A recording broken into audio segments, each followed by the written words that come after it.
Hey guys, welcome back to my channel where I review different action figures. Today I'll be reviewing the Marvel Legends Winter Soldier from the Disney Plus Captain America Build-A-Figure Wings wave. So let's get straight into the video. Okay, so first we'll take a look at the box, and on the front you can see where the figure was in there. You got the Falcon Winter Soldier, Disney Plus, Marvel Legends, a little Winter Soldier logo, and a Build-A-Figure thing in this top left corner. On the sides you have pictures of Bucky on there, as well as that same picture on the back. And then you also have a small little bio if you'd like to read. You can pause the video now. And then on the bottom, you've got all the other figures from this Build-A-Figure Wings wave, as well as what the Build-A-Figure looks like when you have it all connected together. And lastly, on the bottom, you have all of the different word stuff, as well as a barcode. So there you have it for the box. And next we have the accessories. And so he comes with two different pairs of hands. And so these ones are more like sort of gripping, sort of trigger finger hands that look very nice. So one of them is the vibranium arm. It's got very nice paint detail all over with the lines. And then the other one is just normal hand with a skin color, and then he's got gloves on there. And then if you take a closer look up here, he's just got some fists on there. Again, one with the skin color and one with the vibranium, looking very good. And if you want to switch them out, all you do is just pull it off like that, very easy. And then you just push this one in, and it's very simple to do and not too hard at all. And then next you have the Build-A-Figure piece, which is his wings, of course, and it looks very nice. And if we take all of the other pieces right here, you just snap it on like that, and it's looking very nice so far. And all we need is two more pieces, and then we can put it on the Falcon figure when I review him. So there you have it for all of the accessories. Alright, so now I'll take a closer look at this figure. And so starting with the head, you can see it has that likeness to Sebastian Stan. And it's definitely not the best likeness to him, because sometimes you see him, but other times you can't. But it is still very good. I'd say maybe some of the other figures in this wave have a better likeness to their actor, but this one is still very good. Can see just all the different paint details on there. Looks very nice, especially with that stubble on there. Got the hair, which is sculpted very nicely. Just a black paint all over there, which is fine. And then you got his jacket, which looks very cool. It's got sort of this lighter blue on here, and then it makes sort of a gradient with like these darker blues on these sides here, which looks very nice, and it goes into a black right there. And it's also on the sleeve right here. You can see it's lighter and then darker around there. I really do like it. It looks very cool and just helps to add a little more detail to him. That looks very nice.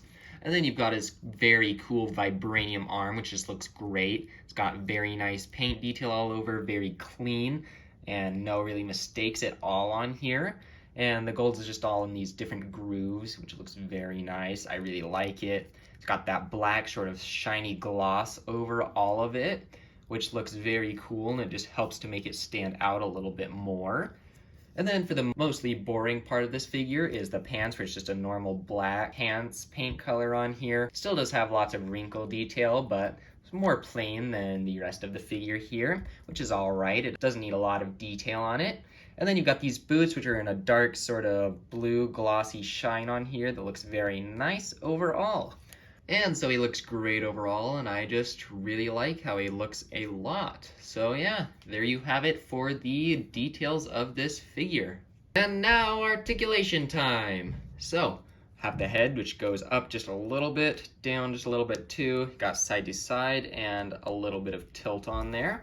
Got the shoulders, which go up that much, go all the way around. You got the bicep swivel, double jointed elbows that go up that much. The wrist would swivel all the way around and go back and forth like that. And then you also have it going forward that much with the torso, back that much. Got a waist swivel there. Got the legs going forward that much, back just a little bit, out to the side that much.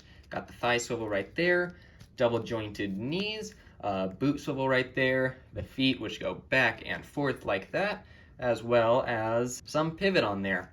And so yeah, there you have it for the articulation of this figure. And then for a little comparison, you have the other figures from this Build-A-Figure Wings wave. And if you haven't seen my reviews for these other figures, you should definitely go check those out. I'll have a link to the playlist for them in the right-hand corner. And so yeah, they all look very good together, and there you have it for a comparison. And now here's some different poses I like to put this figure into. And so for the first one, I've got him in just a punching fighting position, getting ready to attack someone. And then here's Bucky in just sort of a generic running pose. And then lastly, I have Bucky doing a kicking pose, which kind of looks like a ninja sort of thing. Run out of ideas on how to pose him. I mostly just kind of do him in a generic standing pose because it's kind of hard to pose without a gun, which I really wish he would have come with. It would have just added a lot to the figure, I think. So that's just kind of a bummer he didn't come with one. But anyways, there you have it for the different poses of this figure. Alright, so overall this is a very cool figure and I really do like him. His paint is nice all over, just looks great. He's got great articulation too, and I just really like the way he looks. The only thing I think that he is missing is a gun, like I just said a little bit ago. Would have really improved the figure, I think. I don't really know why he didn't come with one. It's just kind of weird when that's his main weapon that he uses. And so I just really wish he would have come with one, would have been a little better. I probably have some spare guns I could give him, but I'd really prefer if he had just come with a gun instead. But I really do just enjoy this figure and I think he is very cool. And so my next video review will be of the Bane Build-A-Figure. And then after that I will have the US Agent, and following that I will start reviewing the Justice League Snyder Cut figures, which I know I have some other figures that I haven't reviewed, but I thought I'd just review them because I just barely got them a little bit ago. I posted an unboxing shorts video that if you'd like to check out, you can. And so be on the lookout for those. And so I hope you enjoyed this video, and if you did, please like and subscribe if you haven't already. And I hope you have a good rest of your day, and I will see you in the next video.